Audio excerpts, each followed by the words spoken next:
You will be live soon, it says. This will not be visible to attending. You are live. So I have started the broadcast. We're officially on air. So no more picking noses, cleaning teeth. Don't be like a fifth grader. Fifth grader. Our high schoolers are doing that. That's true. Yeah, I'm sitting on a minute at 1:59. So you would recommend like right at 2 being like, hi and welcome, or 30 seconds, or what do you say? Maybe a 30 minute, 1 minute. People are coming in.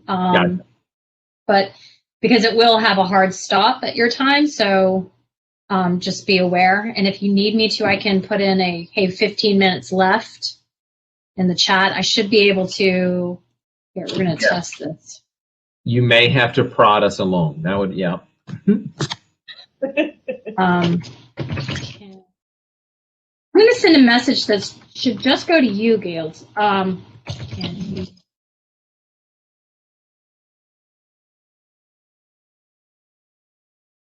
just sent you a message. Did you see that, Karen?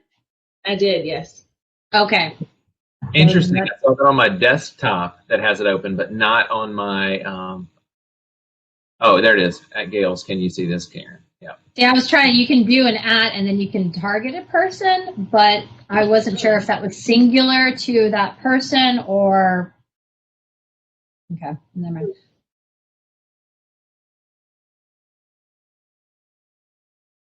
I'm going to go on mute now.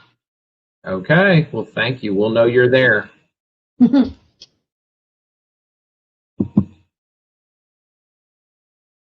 want to share your screen? Yes, give me just a second. I was kind of looking to see if we have anybody else in the room. Nope, it is just me, you, Alice, and Mixer listening. Oh, there we go. Hey, got a comment there. The bow tie is popular today. Thanks for the shout out. All right.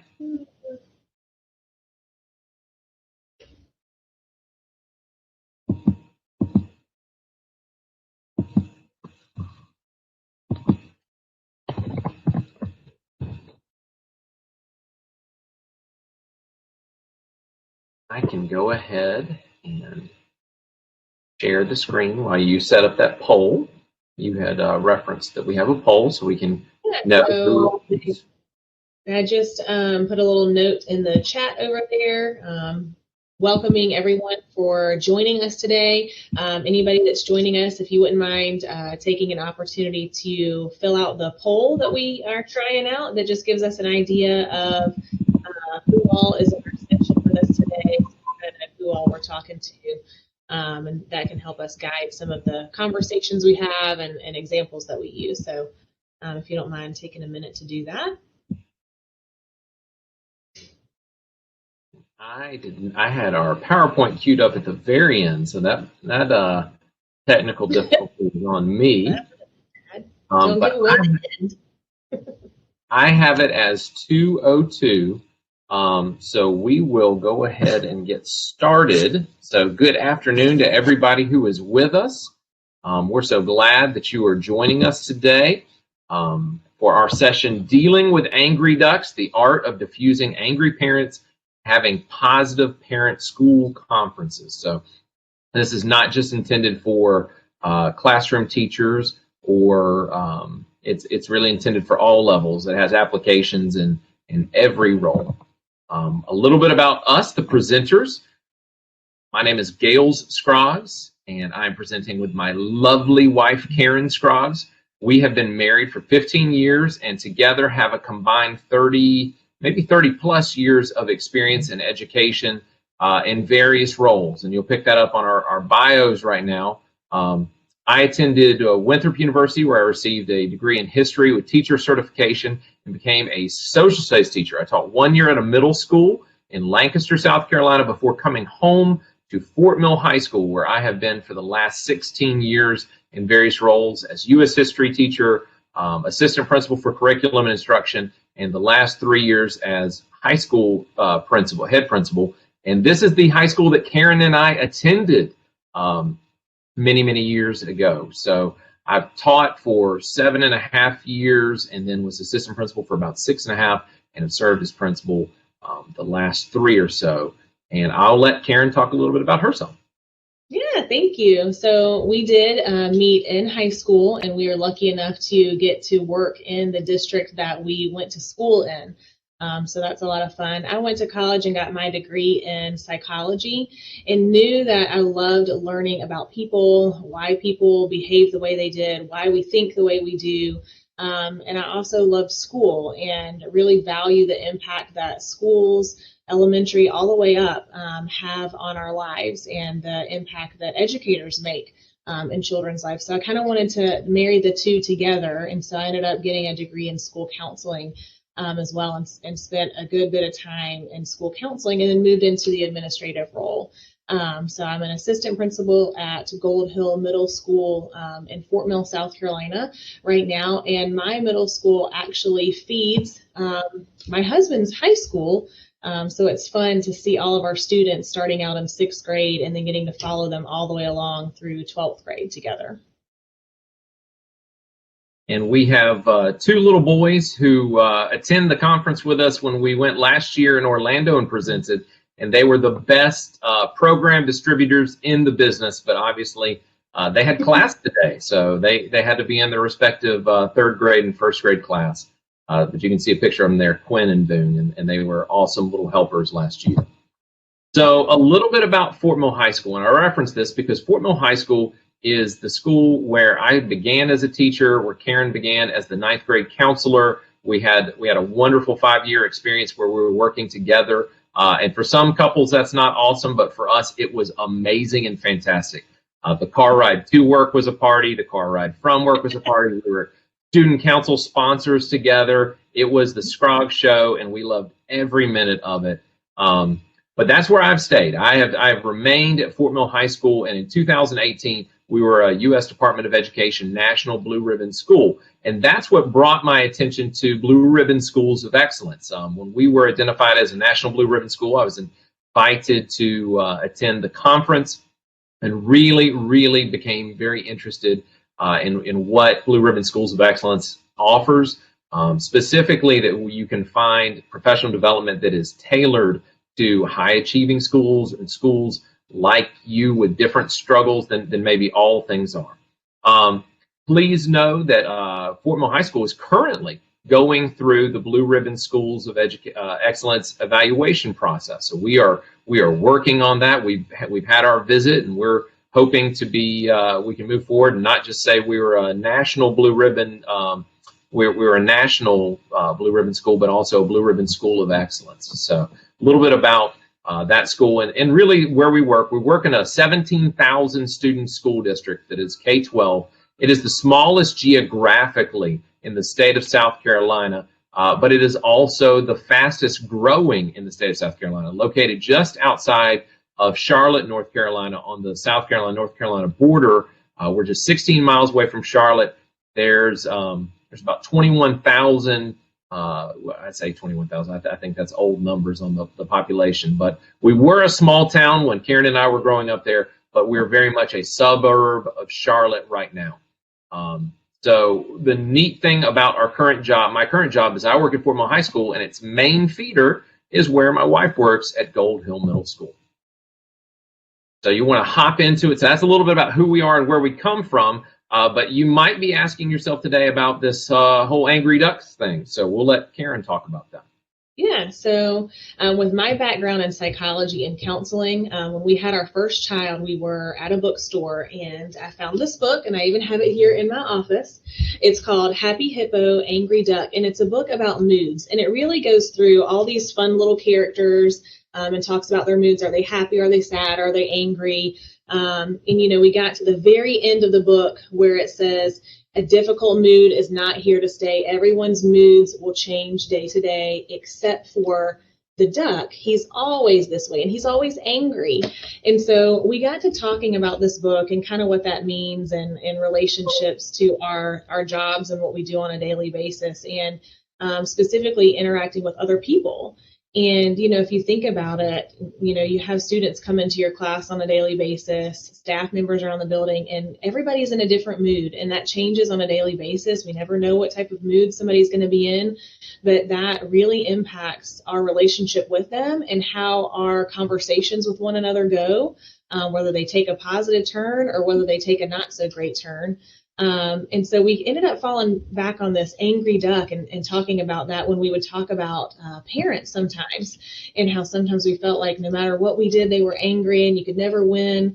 But it's important to keep in mind that the majority of the people that we work with are reasonable. They're supportive, they're rational. So not everyone is the angry duck, you know, that's always mad or always upset about things. The majority of people that we get to interact with are positive, and building relationships with them is easy.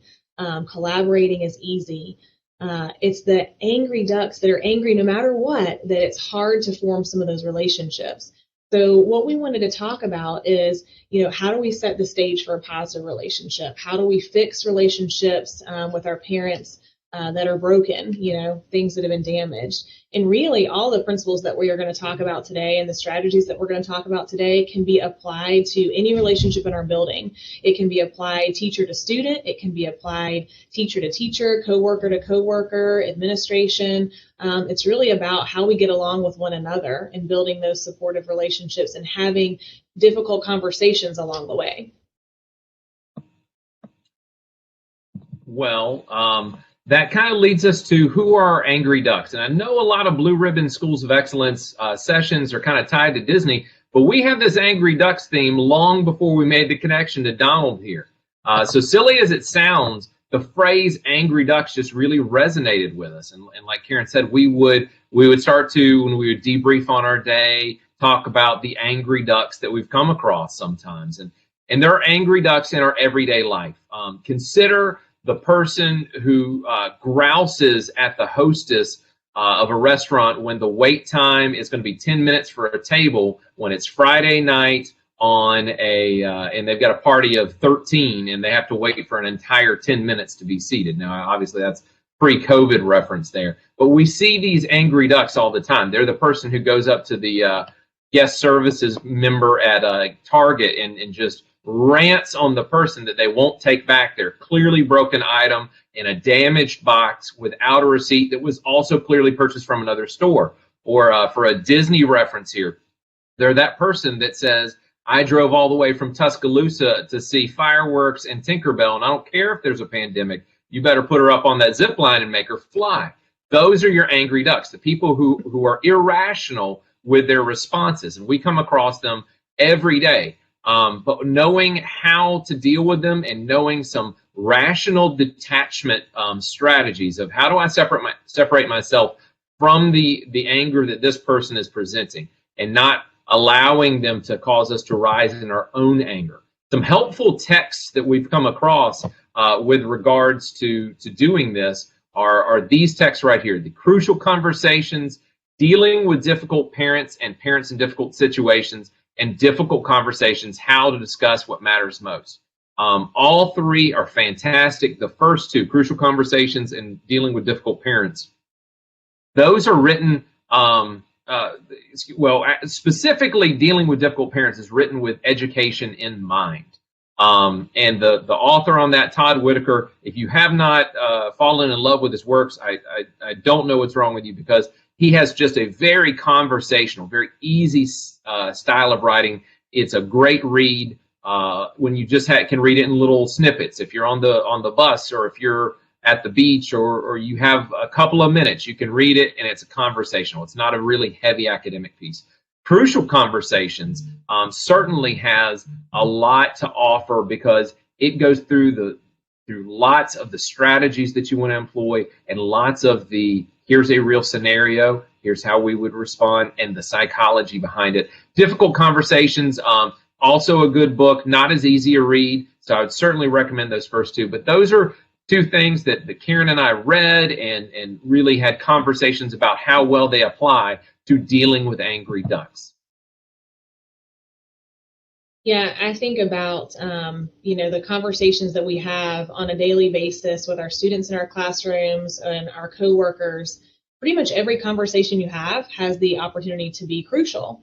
A lot of times there's strong opinions involved. You're talking about some pretty significant things, and people have a lot of strong emotions tied to it.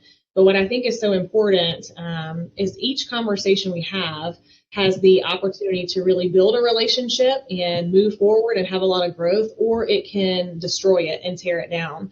I think about a teacher who has spent 4 or 5 months working with a student and really pouring everything they have into them, and one parent-teacher conference that goes wrong can destroy all those months worth of work, and effort. So it's important that we pay attention when we have these conversations with one another. Every conversation we have can be crucial, because we're talking about some pretty significant things in the students and their lives. I think it's important that we remember sometimes our conversations can get intense.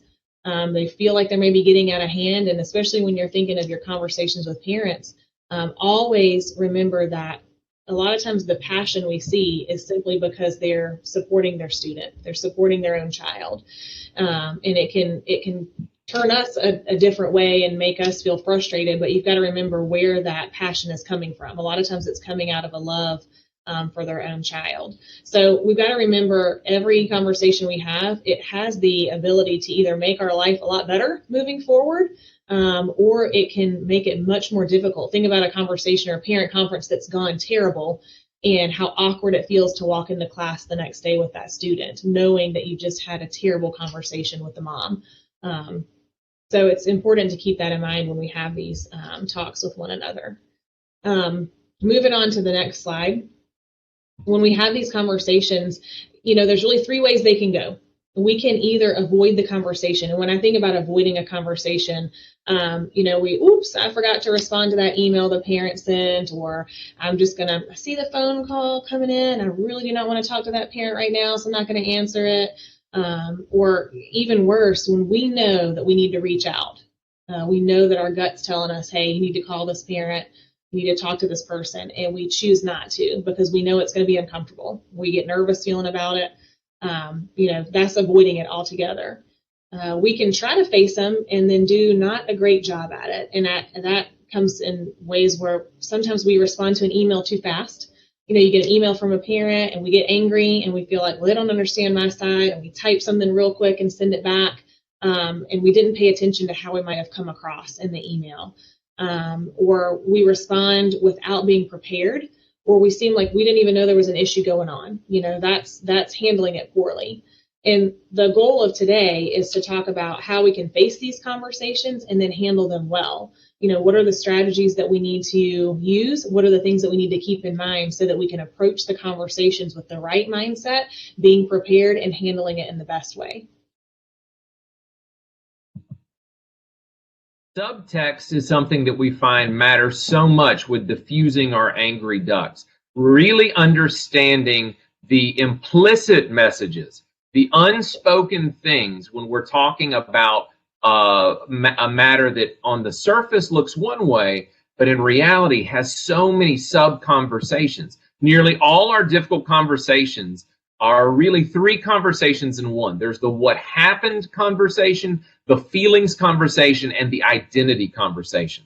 Being aware that there is more than one conversation and more than what it appears to be on the surface will help us navigate those very dangerous parts of the iceberg there, those that we do not see. Most often, both sides of a disagreement assume that they are right. And if we're not careful, we can miss that we're having 2 very different conversations, the what happened conversation and the what should have happened conversation. We've all seen the scenario where a student did an assignment but didn't submit it in accordance with the timeline laid out by the teacher. The teacher can get hung up on the details of the letter of the law, correct? Was the project in the teacher's hands when they had the due date? No, it was not. That's very clear. It's black and white. They didn't meet the expectation. Just as easy as the parent can get hung up on, what they believe should have happened.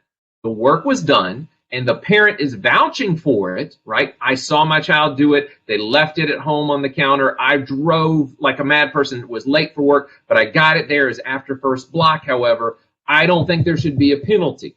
So there's two different conversations. What happened? The student didn't bring the assignment. What should have happened? Maybe they should be credited for their work. One conversation is about rules. The other conversation is about grace. And sometimes we put our blinders on and we focus just on the letter of the law. Or maybe the parent across from us is focused just on the grace, just on the what should have, maybe in a perfect world scenario. Our actions affect how others perceive us and how we perceive ourselves. Are we the teacher, the educator who has no standards, who will just take any old work, any old time you put it out there? Or the same can be asked. Are we the teacher or educator that has no grace, who has no empathy or understanding for circumstances? And certainly the world we're living in right now is a world where I think we have to be flexible and offer some grace. But that doesn't mean we're standardless either. This is an important internal conversation, because for the educator, you may be questioning their standards. For the parent, you may be questioning their child's ethics. You may be questioning whether they actually did the work, or even questioning whether the parent's being truthful about it. So this decision does not happen in a vacuum. The affected parties, the students and the parents, are making determinations about character and identity based off of your response to their requests. So there's just so many things going on. But perhaps the most significant thing to remember is that subtext of these conversations is often charged with strong emotions. Just like the iceberg can be critical if we crash into it, there are strong emotions. And as Karen said, most of the time, the parent, the worst thing they're doing, the most frustrating thing, is defending their child. They may not be going about it how you or I would go about it, or how we even think is a professional, correct way to go about it.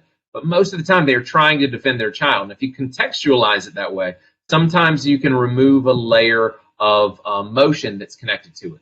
So we want to talk about before the conference, before we even sit down at the table, how can we make some progress? How can we have a positive impact on what's going on there? So really, before the conference, we know that we want to take as many proactive, preventative measures as possible. Benjamin Franklin is well credited with the expression, an ounce of prevention is worth a pound of cure. And I think the same applies to our conferences, to our conversations. Just a little bit of proactive work on our part as the educator, as the educational leader, asking our teachers to make positive contact early, or as an educator yourself, contacting early, or even sharing good news, right? Sometimes it's not just it's the first week of school, we need to make a positive contact with mom and dad. It's you know what? I'm just going to say he turned in his homework on time. And even if that's a little thing, I'm going to celebrate it because it hasn't happened recently. So we want to celebrate things. We want to have positive messages so that we're doing that work on the front end. The greatest tool we as educators have when it comes to this is really, we have at our disposal is frequent contact, communicating with parents early and often. It's going to build that relationship with the parents. It establishes the credibility of the notion that you are dedicated to the success and well-being of their child. The fact that you took time to tell them something positive says you care about them. You're on their team. You're invested. And you think about this. When was the last time you went a week without hearing a discouraging story in the news about a school or a teacher? You've got cheating scandals, poor test scores, inappropriate teacher conduct, school bullying, drug problems, all of these things in the media. If you allow the media to set the tone of what an educator is like and set the tone for the investment that you're bringing to the table, you're going to fail. So if you don't set the tone, they will. The parents or the media does it for us. We have to overcome the image of the educator that's out there in all those splashy headlines that really aren't intentionally directed to harm schools, but that's exactly what they do. So we have to do our part to establish a positive rapport early and often. So that means we're going to get the drop on them. We are going to go out and contact as many people as we can, as quickly as we can. That's really a rule that I know is not new to education. We want to do that. But we want to get out there and we want to make sure that positive contact is sparing us negative contact later. It's softening the blow. Oftentimes when we make early contact and establish a positive dialogue, this prevents the hostile parent conference by even letting them know bad news sometimes. Instead of finding it out on the report card, giving them a heads up. The report card's coming home, and I just want to let you know that Johnny is struggling, but we're going to intervene, and I've invited him back during flex time, and I'm going to send him these additional resources, or you know what, if he checks Google Classroom, I've done this, or we're going to have a Google Meet, and then we'll be able to conference. Johnny and I will, and I'm going to put a little special time in with him. So if we can contact him early as possible, every teacher, every student as early as possible, that is fantastic. And then celebrate good news. Great educators send home newsletters. They write and mail postcards. They make unexpected phone calls to celebrate the good stuff. And that's something that we know is true, but in our lives, especially now, it's so hard to do. So you have to be intentional. You have to set a timeline. I'm going to do this week 1. By the end of month 1, I will do this. Or each week, I have a goal. I'm going to write 10 kids every week and see how long it'll take me to rotate through all the kids and start over. You keep that positive feedback coming. So now we'll look at during the conference. I'm sorry to burst in and interrupt you. I would say that, this is something that's even more important now that a lot of our schools are virtual and classes are going virtual, is you don't get to have that contact with the students face-to-face all the time, like is so important for emotional health and well-being.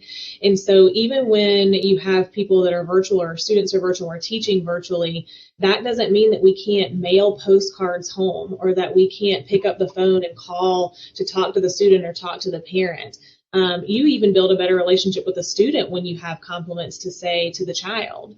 Last year when our school went virtual, a lot of our teachers took time to mail postcards home. And I cannot tell you the number of phone calls and responses I got from parents to say, I've never received anything positive about my child before, or I've never had a teacher reach out like this before. It just builds that connection. And when you build that connection on something positive, then when you have to call later with some not so positive news about a bad grade or some behavior that occurred in class, that is accepted in a much more genuine manner, and it's accepted out of more care and love, because I already know this teacher cares about my kid because they called them at the beginning of the year and they sent this note home to them. So I know they're not just attacking my child. They actually care about them. So I think now is even more important, as a lot of kids are virtual, that they get those positive contacts about school home. Certainly, I totally agree. During the conference, we shift from kind of our proactive game to what's coming about during the conference.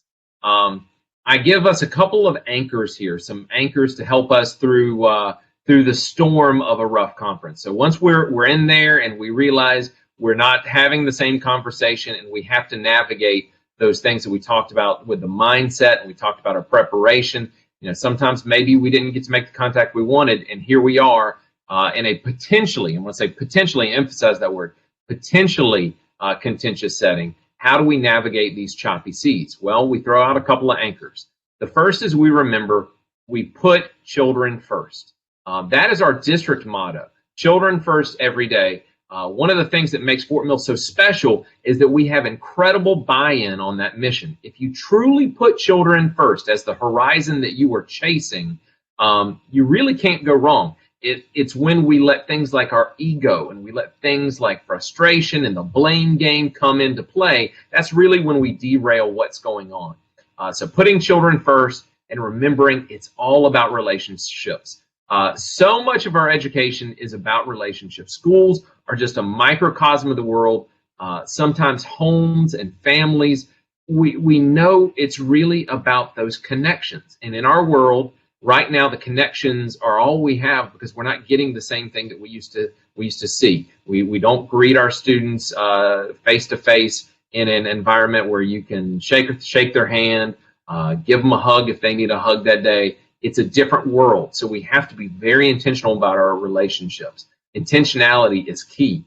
So we want to be good stewards of that by this approach, this other approach, being gentle, being wise, and being kind. I believe that these qualities will not steer you wrong in conferences or in life. The incredible thing about these qualities is that to a certain extent, you can choose to be these things.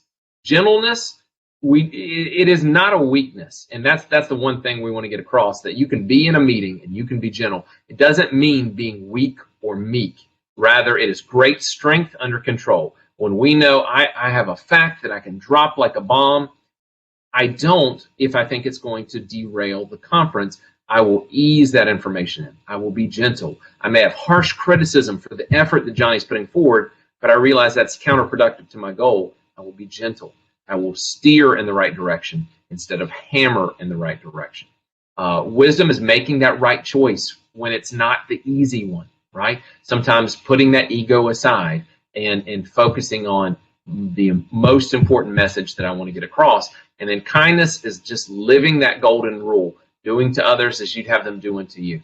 I firmly believe, and I believe Karen's right there with me, the attitude of our heart can overcome the magnitude of our situation. So if we go into one of these conferences with the right heart, focusing on the good of the kid, focusing on maintaining the relationship, and our approach being gentle, wise, and kind, we can overcome the choppy seas of that situation. And, kind of the other side of that, things that we want to make sure that we avoid. I've seen conferences go downhill very quickly by one phrase, one comment, one tiny little thing can just throw the whole thing off. So a couple things to remember when we're having conferences with parents and we're having some of these crucial conversations is be sure that we're not comparing one child to another or one student to another. I know sometimes we end up teaching siblings. We have the older brother and then the younger brother come through, and we accidentally in the conference say, well, the older brother never had a problem with math, but this one is. That immediately can cause a parent to put a wall up and to feel frustrated with you and to feel like you're not looking out for the best interest of their student. Avoiding focusing on family problems. We know that a lot of things occur outside of the classroom that really impact how the students do in the school. And it's okay to acknowledge those. It's okay to recognize that something's going on at home that might be causing some issues in the classroom with the student. But if we spend too much time focusing on that, it turns into a counseling session, or it just brings up a lot of things that we don't have the ability to control and we don't have the ability to change. And our conferences and our talks together have to be focused on how do we change for the better moving forward? What are the solutions that we can put in place moving forward? Remembering putting children first. How do we move forward with the best interest of that child in mind? And focusing on some of the things that are out of our control that are happening at home don't lead us to that goal. Same thing for blaming the parent for issues that we see with the student. I see this a lot now with virtual, as we feel like, oh, well, if they were here at school with us, things would be fine. But now that they're home and, you have parents having to step in more as in the teacher role and really having to aid and assist more, sometimes we can accidentally place some blame on the parents of, well, if you'd sit with them and look in that Google Classroom with them, you would see. And right there, the parent now feels like, oh, well, now you're blaming me. This is my fault that my student is struggling. And here comes that wall again. And now the conference is derailed and, we're damaging it. I don't see this often, but occasionally it can occur when we start to talk about other teachers. Well, last year, Johnny had Mrs. Smith for math. And so I don't think he was very prepared moving forward. That not only is unprofessional, it again doesn't lead to the goal of moving forward and helping the student currently with their success. That could be true. We know there are gaps in learning and there could be issues there, but that doesn't help us in the moment. And so we certainly don't want to talk about those other areas at those moments in that conference. And sometimes if we have a misstep, the conference can get into an argument. And as soon as you head down that path, that the conference is heated, the conversation is not going in a positive direction, you're arguing with the parent, it is okay and it is appropriate to stop the conference at that time and say, you know what, Ms. Smith, I just don't feel like we're moving towards a positive resolution at this time. Can we maybe pause today and pick back up our conference again on Friday? Tomorrow. Maybe we could ask an administrator or counselor to step in with us as we move toward our goal.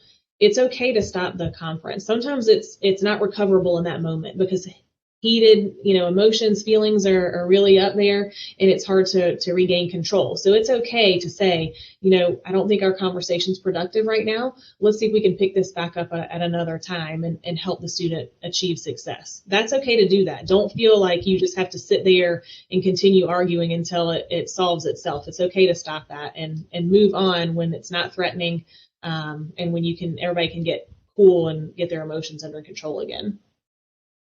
Moving on to the next one, I really like this idea of harnessing your butterflies. When you think about going into a conference that you have some difficult things to say, okay, I gotta call Karen's parents today. She wasn't doing what she was supposed to in class. I really need to talk about some difficult things.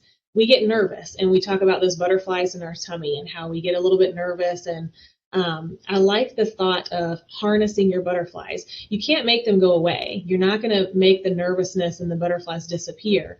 But there are things that we can do to help harness them, make them fly in formation together. They're still there, but because you have a game plan of what you're going to say, you have the right mindset, you have the right heart going into the conversation, you can harness the butterflies, get them to fly in formation, and keeping the students' well-being in mind, have a positive conversation with the parent.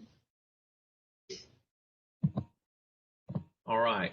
A former boss that both Karen and I worked for was very high on the phrase, you've got to eat the frog. And for those that aren't familiar with that, if you had to eat a frog, what is the best time of day to do it? Would you eat that frog for breakfast? Would you eat that frog for lunch? Would you eat that frog for dinner? And there's a correct answer to that question. You ate a whole frog live. When would you do it? The correct answer is first thing in the morning. You eat the frog because your day can only improve after it can only improve after that. It can only get better. If you push it off, if you push off that conflict, that parent-teacher conference, that phone call you need to make, that email you need to follow up on until the end of the day, that will hang over you knowing, oh gosh, I got to eat that frog later. Oh, it's going to taste so yucky. It's going to go down so bad. The same way, this conference could go off the rails. It could be so bad. I don't want to do this.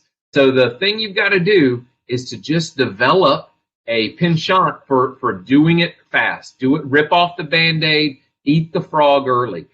With our own little boys, it's funny. Sometimes when we go to Disney, we'll talk about, all right, which new roller coaster are you going to ride this year? You're a little bit older. You're a little bit bigger. We're ready for you to try something new. And our oldest believes in eating the frog. He will say, let's go straight there because I want to get it done with. And if it's not a good experience, then my day can only get better, right? You can go buy me a Mickey pretzel and I'll be happy after that. Our youngest is still coming around on that idea, and you can just watch him visibly start to fret. He'll be in the happiest place on earth doing something he likes, but he's worried about that other roller coaster that's coming later in the day that he is old enough to try. In that fear, when he finally gets on it and rides it and loves it and goes, whew, that was livable, that was okay. All that fear he had leading up to that, you think, that was all avoidable, right? We could have just avoided that. The same is true for each one of us, whether we're a district leader or whether we're in the individual classroom, responding to that challenging situation, having that conversation with that student, having that conversation with their parent, even if we know it has the likelihood of going off the rails, we want to tackle it early. We want to eat the frog. We kind of came up with this little acronym to help us remember ways to approach these conversations. So I want you to think for a minute. You can even close your eyes if you would like. Think about what the words calm and confident look like in a person. Imagine what that looks like when you look at somebody and you think, man, they are calm and confident. What does that look like? What does authentic sound like? Think of someone's voice. What does authentic, genuine sound like in someone's voice? How does reasonable and respectful feel? What are the feelings you have when you feel respected, when you feel that things are reasonable? And what energy comes from empathy and engagement? Okay, these are the things that we think about when we're talking about strategies to take with you when you are having some of these crucial conversations with other people, whether it's parents, students, coworkers, anyone. These are strategies to always think about. You know, what you look like, how you sound, your tone of voice, the words you use, even your eye contact makes a huge impact on the direction these conversations can take. And this is even so much more important now that we have a virtual world and we're wearing masks all the time. I struggled when we first started school back this year, seeing all my students, and I could only see, you know, this part of them. I could only see their eyes. So I really was watching people's eyes more than ever before to see how they were feeling about things, and really listening hard to tone of voice to see, you know, how people were meaning things to come across in the words that they use. So these are some things that we want to make sure we're really focusing on when we look at, you know, having these conferences and how we interact. So I'll talk for just a minute about that calm and confident again. I think she gave you an absolutely great picture to remember how, if we close our eyes and we think about what calm and confident looks like. We can also probably relate to what calm and confident doesn't look like. If you have lived it yourself, or maybe you have been a part of a conference where someone comes in moments after the conference has started or well past the start time, where they're kind of out of breath, they make a scene coming into the room, they've got their papers everywhere, they're trying to get settled when everyone else is moving forward. That's not calm and confident, and it doesn't inspire others to have confidence in you. You also shouldn't be shaky and shaky voiced. It doesn't mean that you have to be someone else. It just means you need to put forth the best version of you, the most put together version of you possible. You never want to let them see you sweat. Even if you're nervous about the phone call or that conference, you just want to project, I'm a caring professional, I know what I'm doing, and try to convey that. Because if you think about it, they're entrusting you with their most precious gift in life, their child. And they're entrusting you with not just their grades, but their well-being, their social development, their emotional health. And you want to be someone who receives that and says, I'll take care of them with some confidence. So never let them see you sweat. Convey that you know what you're doing.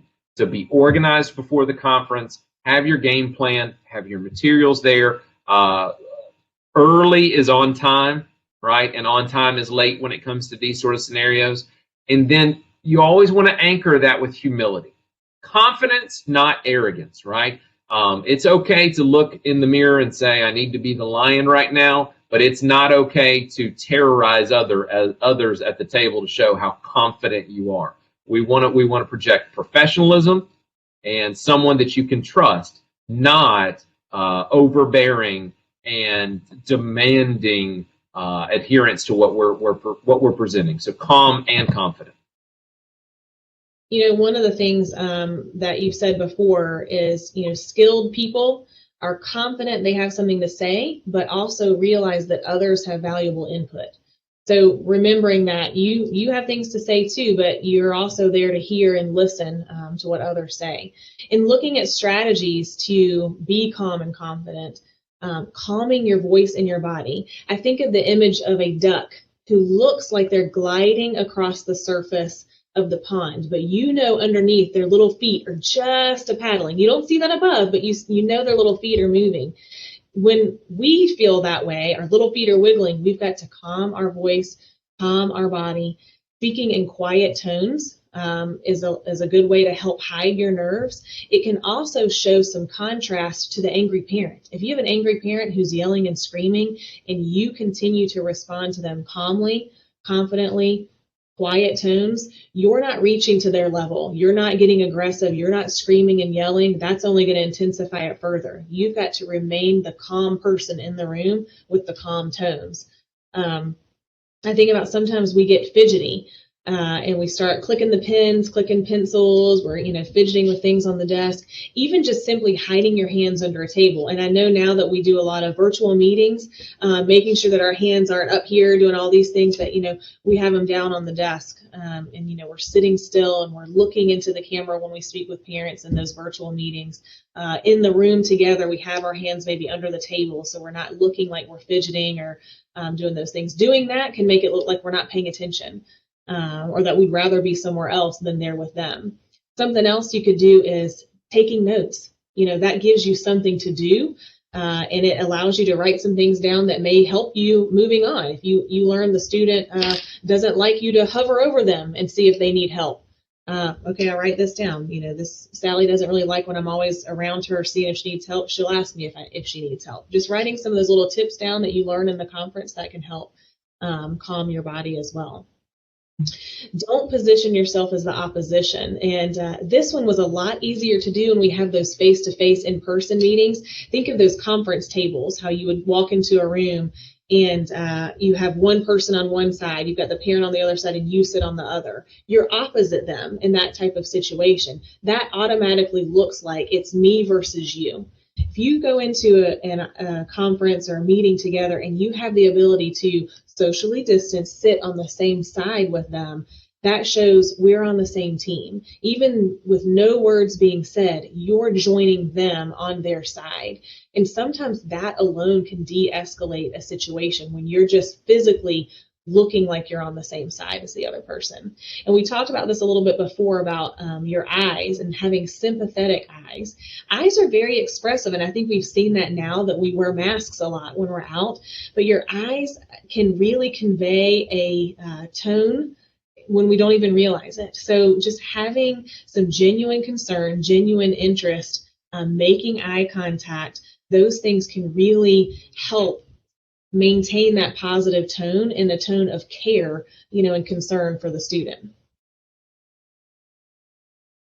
So when we talk about being authentic, we want to avoid the pitfalls of being defensive. That means that we want to go into the conversation. We want to make sure that we share our side of the story. We share our facts, but we're going to talk tentatively. And what I mean by that is framing things not in absolutes. We may say, I'm beginning to wonder if, or, I'm beginning to wonder if, or in my opinion, or from my perspective. When we frame it that way, it's not an absolute truth. Sometimes when we say, Johnny is always late, just one time when he's on time means we're wrong. And you don't want to talk that way, because then it's a defensiveness. You've judged my child. You've said he's always late. I know that one time in his life he was on time. So you don't want to get into the semantics of that. You want to make sure that you're talking tentatively and that your words pass the Goldilocks test. We want to make sure that they are not too hard or too soft, but they're just right.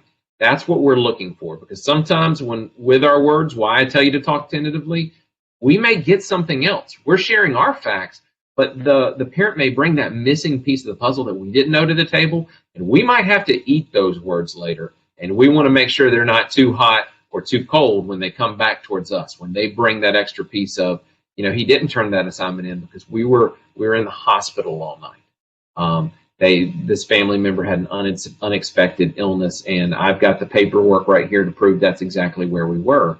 And now we're having to eat those words. So we want to always be authentic. We want to share our facts. We don't want to talk in absolutes. We want to be nice, firm but fair. And here's the thing. We want to recognize that sometimes it's not going to feel comfortable. We might feel awkward. We might start to feel intimidated. I mean, that might actually happen. Especially as people start to throw around litigious words, right? Lawsuit, or I'm going to take this to the board, or things of that nature. But we should not feel defensive. It's okay to be awkward or uncomfortable, feel awkward or uncomfortable. We want to present that professional, provide our facts, talk tentatively, keep in the Goldilocks scenario. Because if we anchor ourselves in always doing what's right for children, we're going to stay the right course. When you're defensive, you are not your most authentic self.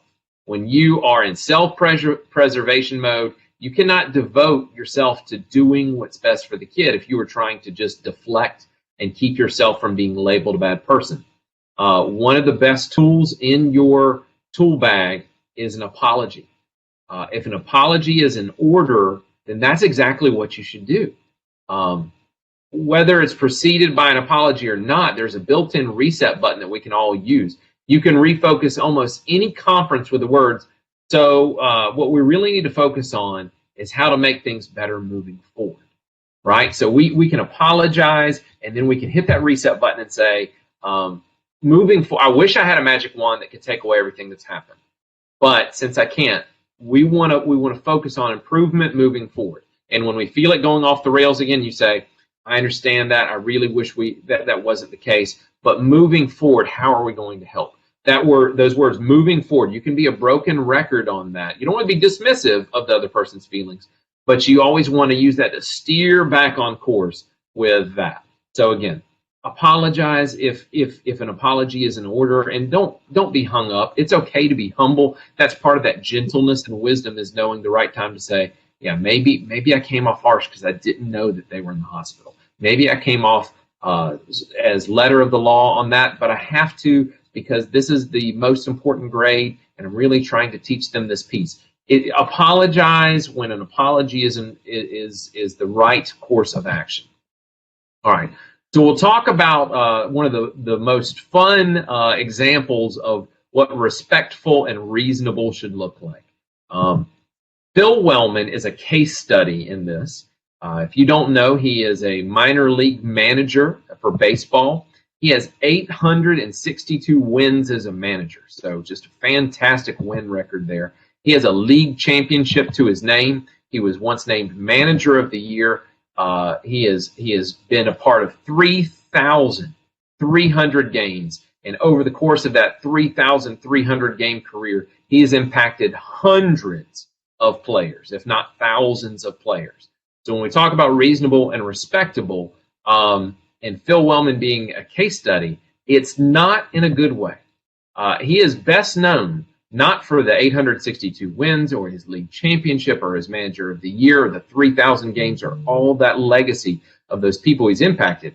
He's remembered for this. So we're going to share this with you for just a moment, and I'll come right back. So let's take a look at why we remember Phil Wellman.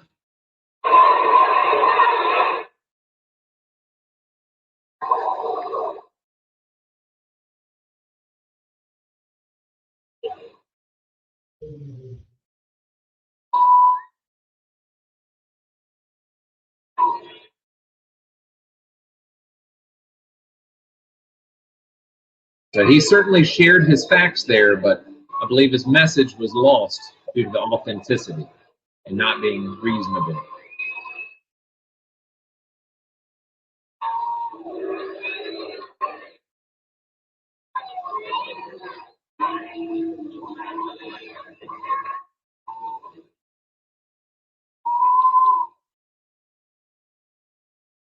So you would think he's done, but he's not.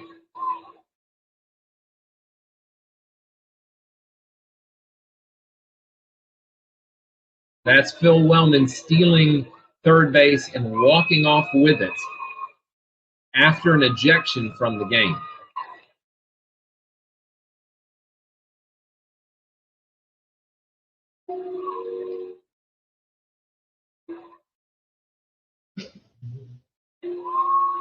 I like that Vanessa commented his conversation with the umpire was not COVID compliant.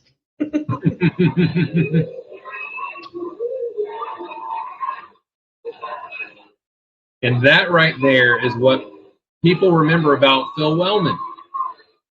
That despite all that he's put into that career, he had the most epic meltdown in minor league and maybe sports history here.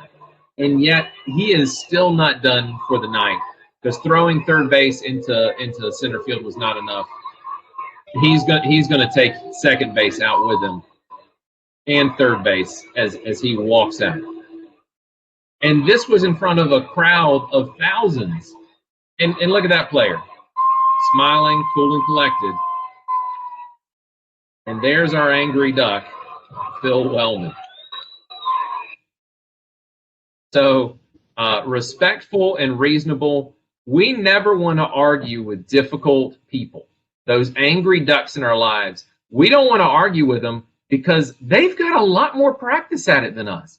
They are better at it than us, because the truth of the matter is they have just been in an argument with the cashier at the grocery store, and then they were in an argument with the person at the gas station, and then they were in an argument with someone they loved. They practice those arguments all the time. They're really, really good at it.